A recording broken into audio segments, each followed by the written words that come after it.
Hello students, good evening everyone. तो last time हम कर रहे थे centripetal centrifugal force and rounding off A level curved road. ठीक है, turning of a circular turning. ठीक है, तो देखो, ये आपको अगर बुक में चेक करने हो ना तो आप प्रदीप की एनसीईआरटी की बुक में तो आपको मिल ही जाएंगे। तो आप डायनामिक्स में देख लेना फ्रिक्शन के बाद जस्ट। ठीक है, कभी आप ये सोच रहे हो कि टॉपिक कहाँ से हो रहे हैं तो वहां से आपको मिल जाएंगे, कोई दिक्कत नहीं। आप कभी ये सोच रहे हो, ठीक है, मैं तो बस वो चीज बता रहा हूँ आपको जो एक्स्ट्रा चीज जो बुक में आपको नहीं मिलेंगी और जो आपके लिए इंपॉर्टेंट है, जो एचसी वर्मा से मैं आपको थोड़ा सा कलेक्ट करके दे रहा हूँ। ठीक है, तो उनको ध्यान में रखते हुए करो आप बस। ठीक है, मेन फोकस क्या है आपकी बार? मेन फोकस यही है कि आपको एक कंपटीशन लेवल की ही नॉलेज दी जाए। ठीक है, कि सिंपल सी बुक की नॉलेज ना दी जाए, क्योंकि एक्चुअल में होता क्या है कि कंपटीशन लेवल में अक्सर जो बच्चे रहते हैं वो सिर्फ और सिर्फ 11th क्लास से रह जाते हैं, क्योंकि 12th क्लास में तो अच्छी तरह पढ़ लेते हैं, एनसीईआरटी वगैरह सब कुछ अच्छी तरह कर लेते हैं क्लियर, लेकिन 11th क्लास के उनके कंसेप्ट क्लियर नहीं हो पाते हैं और वो दोनों ही कंपटीशन लेवल में रह जाते हैं, चाहे वो एनडीए का हो, नीट का हो, आईआईटी का हो। ठीक है, तो मेन प्रोसीजर हमारा ये है कि 11th क्लास को हम कंपटीशन लेवल का लेकर चल रहे हैं। आप जितना भी गेन हो सकता है ना उतना गेन कीजिए बहुत अच्छी तरह से। ठीक है, लैंग्वेज थोड़ी सी डिफिकल्ट हो सकती है, वो आप आदत डाल लीजिए आप इस तरह की लैंग्वेज पढ़ने की। ठीक है, अब अगर मैं आपको ये बताने लग जाऊं फोर्स इज ए पुश और pull acting on a body, friction, opposing force वगैरह वगैरह, तो ये एक 9th स्टैंडर्ड की बातें हैं ये। ठीक है, तो थोड़ा सा आप एफर्ट कीजिए। ठीक है, तो अगला टॉपिक जो हम करेंगे ना आज का, वो अपना टॉपिक होगा बैंक्ड रोड।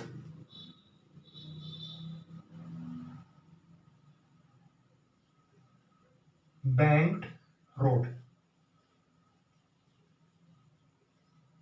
ठीक है, बैंक्ड रोड में हम दो केसेस करेंगे। पहला केस आज तो पहला ही करेंगे, केस फर्स्ट, विदाउट फ्रिक्शन।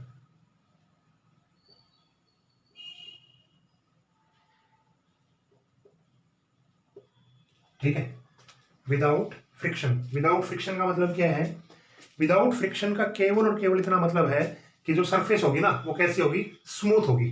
ठीक है, लेकिन practically it is impossible.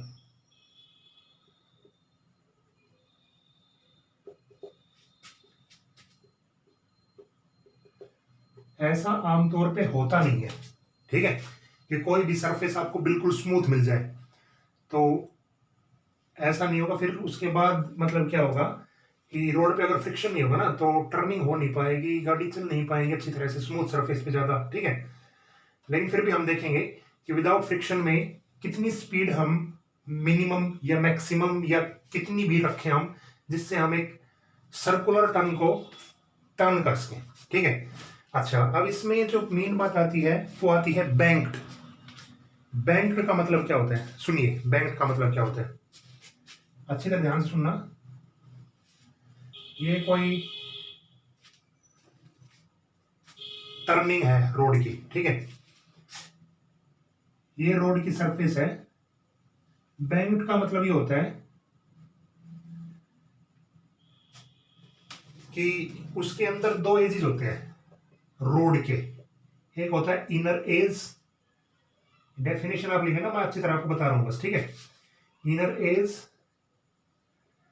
And outer as. ठीक है, मतलब क्या होता है, एक पार्ट होता है इनर एज का, एक होता है आउटर एज का। तो इनर एज थोड़ा सा नीचे रहता है, आउटर एज थोड़ा सा उठा हुआ होता है, जैसे इंक्लाइन बोलते थे ना हम, इंक्लाइन, वही चीज है ये। ठीक है, कुछ एंगल से ये रोड उठा हुआ होता है। ठीक है, उस चीज को हम कहते हैं बैंक्ड रोड। बैंक्ड का मतलब किनारा उठा हुआ। समझ गए इस चीज को? पहली बात समझ गए। देखो, रोड पे हम चलते हैं ना तो आमतौर पे हम देखते भी हैं कि जब हम गाड़ी को टर्न करते हैं ना तो अपनी गाड़ी थोड़ी सी ऐसी हो जाती है। देखिए आपने कभी? देखो, एक तो सीधी स्मूथ सरफेस चलेगी तो गाड़ी बिल्कुल सीधी चलेगी, लेकिन जब गाड़ी ऐसे चलेगी ना तो गाड़ी भी थोड़ी सी ऐसी हो जाती है। इसका मतलब क्या है? इसका मतलब ये है कि ये वाला पार्ट थोड़ा सा उठा हुआ है और ये वाला पार्ट क्या है, थोड़ा सा नीचे है। वही चीज है यहाँ पे। तो वो हम मान रहे हैं कुछ एंगल थीटा से वो पार्ट उठा हुआ है, ठीक है, और ये रोड की विड्थ है। देखो ये रोड ऐसा नहीं है, कभी आप रोड तो ऐसा ही है, ये 3D में बना रखा है, ठीक है, लेकिन मैं आपको सिंप्लीफाई के लिए बता रहा हूं कि ये रोड कुछ ऐसा है, तो ये तो इसकी विड्थ हो गई नीचे वाले, ठीक है, और जहां से उठा हुआ है वो उसकी क्या हो गई, हाइट। इतनी बात समझ गए, ठीक है। इस ट्रायंगल से अगर मैं साइन थीटा निकालना चाहूं, साइन थीटा, तो साइन थीटा कितना होगा मुझे बताइए आप। साइन थीटा क्या होता है, परपेंडिकुलर अपॉन में क्या होता है, हाइपोटेन्यूज होता है नहीं, ठीक है। और if banking is very small,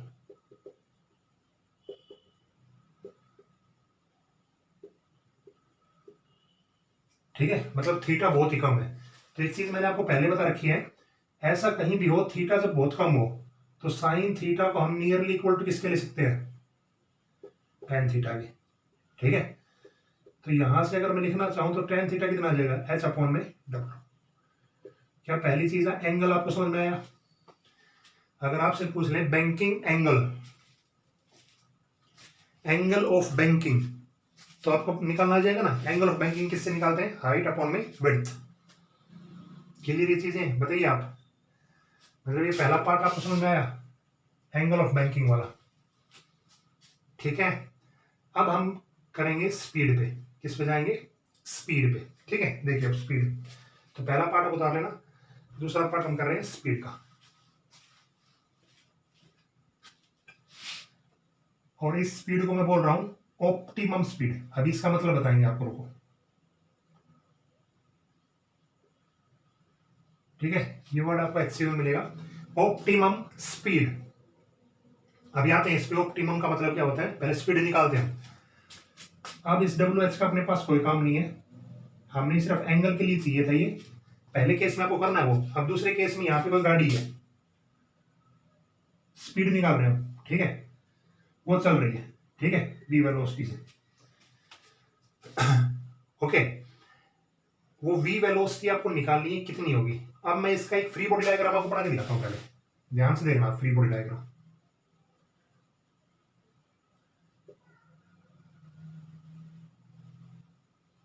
सुनिए, ये कोई गाड़ी है इस तरह की,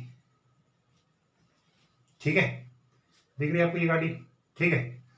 ये गाड़ी आप एक बार खुद इमेजिन कीजिए, ये गाड़ी जब इस तरह चलेगी, ठीक है, तो इसका वेट तो किस तरफ रहेगा,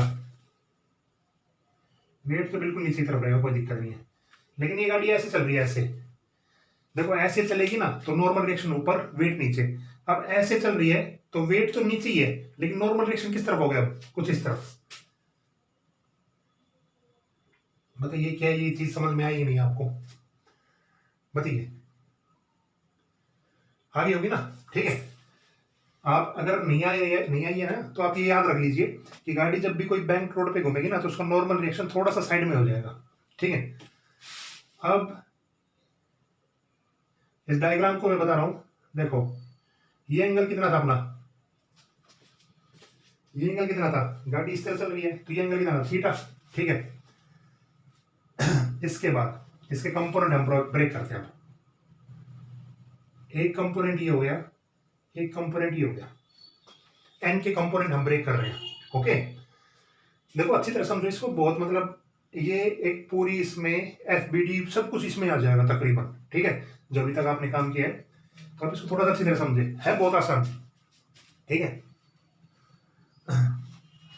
गर्मी ज्यादा है थोड़ी सी, सुनिए आगे इसमें, हाँ हाँ, ज्योमेट्री देखिए आप पहले, ये एंगल थीटा, तो ये एंगल भी क्या होगा, थीटा, जानते हैं इतनी चीजें तो, ठीक है। ये थीटा तो ये 90 माइनस थीटा, तो ये दोबारा एंगल कितना हो जाएगा, थीटा, हो जाएगा नहीं बताओ। ये थीटा तो ये वाला कंपोनेंट क्या हो जाएगा, n cos थीटा। देखो इतनी बार ब्रेकिंग कर चुके हैं, अब तो आपको समझ में आ गए होंगे। मतलब जो रेगुलर वीडियो देख रहे हैं ना, वो तो आराम से करने में कोई दिक्कत नहीं है, ठीक है। जो थोड़े से नए नए ऐड होते हैं ना, मतलब कभी कभी वीडियो देखते हैं, उनके लिए बहुत परेशानी वाली काम है, ठीक है। तो कोई बात नहीं, जो नए भी देख रहे हैं वो आप बस थोड़ा सा सब्र रखें, आपको ये चीजें आ जाएंगी। लेकिन आप रिटर्न वर्क जरूर करें, ठीक है, क्योंकि अब स्कूल लगेंगे ना, थोड़े दिन बाद स्कूल लग जाएंगे शायद 10-15 दिन या 20 दिन के बाद, तो आपको फिर दोबारा करवा दिए जाएंगे, ठीक, धीरे धीरे, ठीक है, लेकिन रिटर्न वर्क आप जरूर कर लें, ठीक है। अब आगे देखो, पहले ये N cos theta, this component is N sine theta. बताइए इतना डायग्राम समझ में आया कि नहीं आपको, बताइए, ठीक है ना, ये चीज क्लियर हो गई, ठीक है। अब इस पे आप वो लगा दीजिए, क्या कहते हैं, ब्रेक, वो कर लीजिए आप। देखो अगर मैं लिखूं यहां से एन कोस थीटा किसके बराबर आ जाएगा, एम जी, और एन साइन थीटा कौन बैलेंस कर रहा होगा, मुझे आप एक बार ये बताइए, बताइए। देखो जब ये गाड़ी टर्न करेगी, टर्न देखो इस तरह टर्न करेगी ना, तो इसका रेडियस इस तरफ, तो ये इसका क्या हो जाएगा, सेंट्रीपिटल एक्सेलरेशन। कितना होता है ये, एम बी स्क्वायर अपॉन में आर। नेट फोर्स कितना होगा भाई, एन साइन थीटा को कौन बैलेंस करेगा, फोर्स, ठीक है, मतलब एन साइन थीटा को बैलेंस करने वाला तो क्या होता है, फोर्स होता है। यहाँ पे विदाउट फ्रिक्शन है, तो विदाउट फ्रिक्शन वाला फोर्स भी क्या होगा, एम बी स्क्वायर अपॉन में आर। अगर फ्रिक्शन होता ना तो भी वो फोर्स कितना होता, एम बी स्क्वायर अपॉन में आर, क्योंकि हम टर्न कर रहे हैं बोर्ड इसको, ठीक है। This is equation 1 and this is equation 2, ठीक है। डिवाइडिंग 2 by 1, डिवाइडिंग 2 by 1 क्या आ जाएगा, देखो एन से एम कैंसिल हो जाएगा, साइन अपॉन कोस क्या हो जाएगा, टेन थीटा, और एम से एम कैंसिल हो जाएगा, और बच क्या जाएगा, वी स्क्वायर अपॉन में आर जी। करके देख लोगे ना ये तो काम आप, तो यहां से वी की वैल्यू जो आ जाएगी ना वो कितनी आ जाएगी, आर जी टेन थीटा, ठीक है, आर जी टेन थीटा। क्या मतलब इसका, देखो आपने कॉनिकल पेंडुलम पढ़ा था, प्रदीप की बुक में आपको नहीं मिलेगा, ठीक है, कॉनिकल पेंडुलम पढ़ा था ना आपने, वही रिजल्ट है इसका भी, सेम टू सेम रिजल्ट तो वही है, दिख रहा था आपको साफ साफ। अब यहां पे ग्रेटर और लेस नहीं आएगा, क्यों नहीं आएगा, इसीलिए इसको हम बोलते थे ऑप्टिमम स्पीड, मतलब इतनी स्पीड तो आपको रखनी पड़ेगी, ये एक स्पीड है बस अपने पास, सिर्फ और सिर्फ इतनी ही स्पीड होगी, ठीक है। क्यों, क्योंकि यहाँ पे फ्रिक्शन है नहीं, ठीक है, तो फ्रिक्शन नहीं है तो हम ये नहीं देख सकते कि स्टैटिक फ्रिक्शन कितना है, काइनेटिक फ्रिक्शन कितना है, तो गाड़ी को परमानेंट इतनी ही स्पीड चाहिएगी, v is equal to root R G ten theta. अगर इससे स्पीड कम होती है या इससे स्पीड ज्यादा होती है तो क्या होगा, ठीक है। तो इतना काम आप करने के बाद मैं लिख रहा हूं दो केसेस, ठीक है, ओके, आ गए समझ में, कोई दिक्कत नहीं होगी, ठीक है।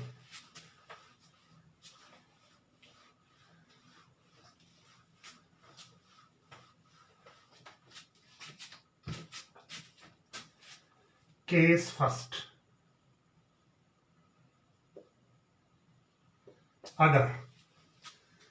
अगर v जो है वो लेस देन हो जाए आर जी टेन थीटा के,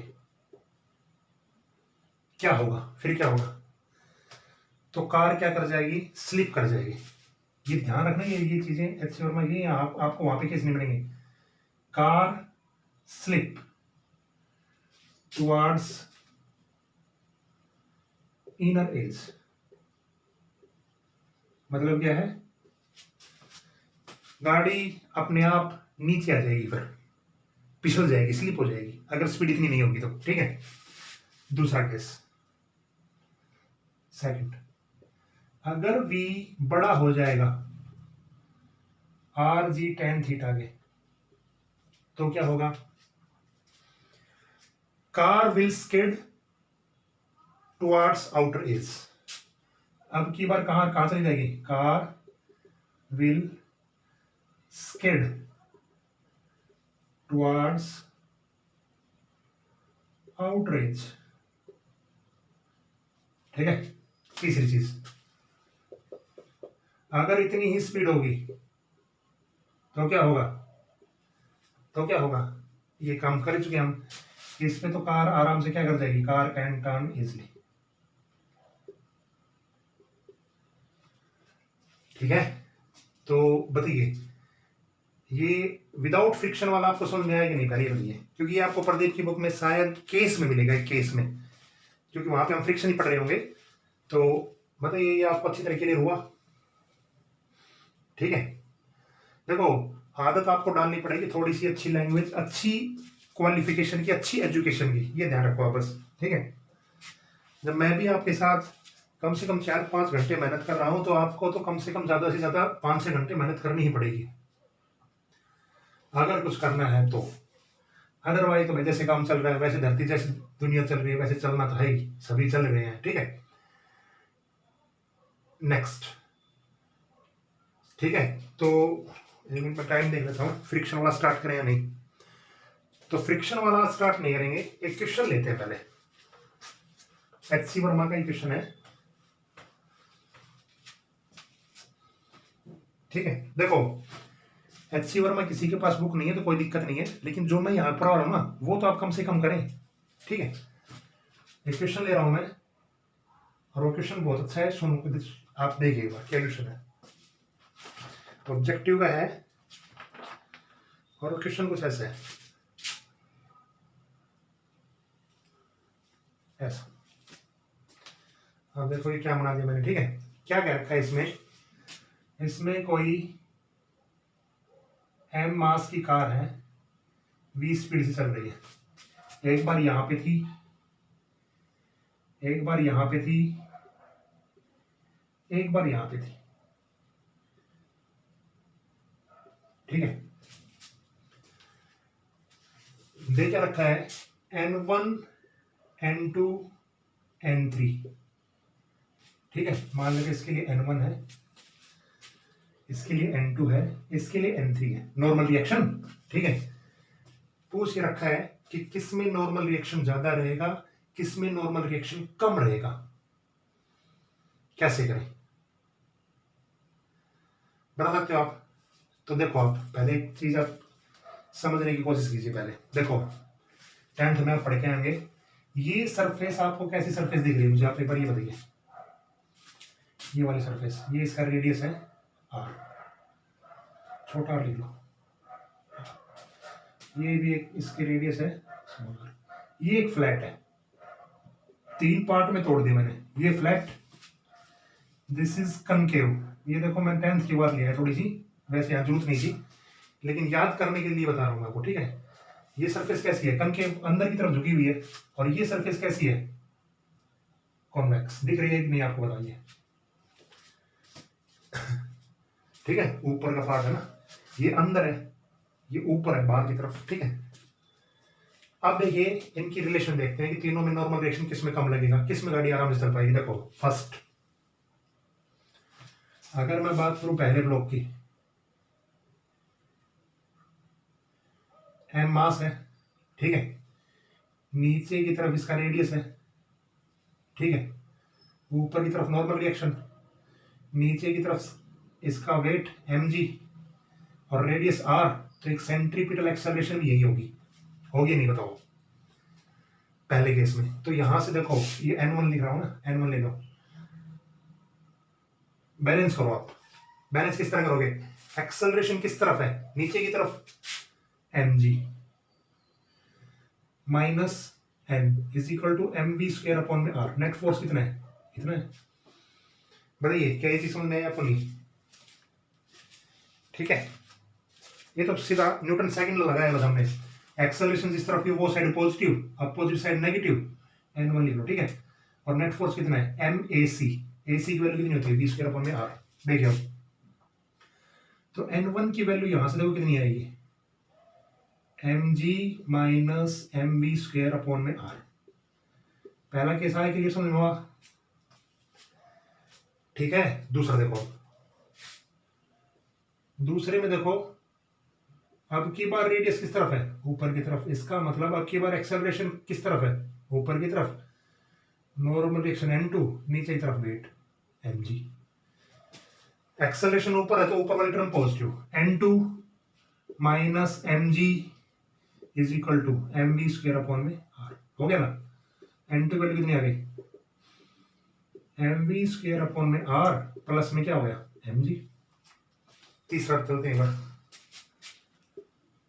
ये तो एक फ्लैट सरफेस है। फ्लैट सरफेस का रेडियस ऑफ आर्मेचर कुछ होता है क्या, नहीं होता, इनफाइनाइट होता है। ठीक है, तो यहाँ पे तो कोई बैलेंस नहीं रहेगा, n3 और नीचे की तरफ क्या रहेगा, वेट। क्यों? क्योंकि एक्स वो तो है नहीं, सर्कल तो बना ही नहीं, तो इसकी रेडियस ऑफ कर्वेचर क्या है, इनफाइनाइट है, ठीक है। तो नेट फोर्स क्या हो जाएगा, 0। तो n3 की वैल्यू यहाँ से कितनी आ जाएगी, mg।